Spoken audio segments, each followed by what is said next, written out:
یعنی اپنی غرض کے لیے، اپنے مقصد کے لیے کسی کے ساتھ تعلق رکھنا یہ منافقت کی علامت ہے۔ وہ انسان مومن نہیں، وہ انسان منافق ہے، منافق کہ جو اپنے غرض کے لیے اور اپنے مقصد کے لیے کسی کے ساتھ تعلق رکھتا ہے۔ یہ منافقین کی علامات میں سے ہے۔ منافقوں نے کلمہ پڑھا، لا الہ الا اللہ محمد الرسول اللہ، محمد الرسول اللہ کے ساتھ کھڑے ہو کر صف کے اندر نماز پڑھی، صدقات دیتے رہے، ہر قسم کے معاملے کے اندر مسلمانوں کے ساتھ تھے۔ وجہ کیا تھی؟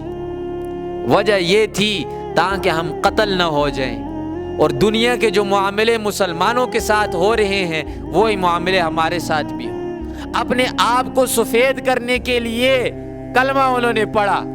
اللہ نے کیا فرمایا؟ ان المنافقین فی الدرک الاسفل من النار، کہ اللہ ان منافقوں کو جہنم کے نچلے درجے کے اندر لے کر جائے گا۔ کافروں سے بھی یہ لوگ نیچے ہوں گے، کیوں؟ انہوں نے اغراض و مقاصد کے لیے محمد الرسول اللہ کو استعمال کیا۔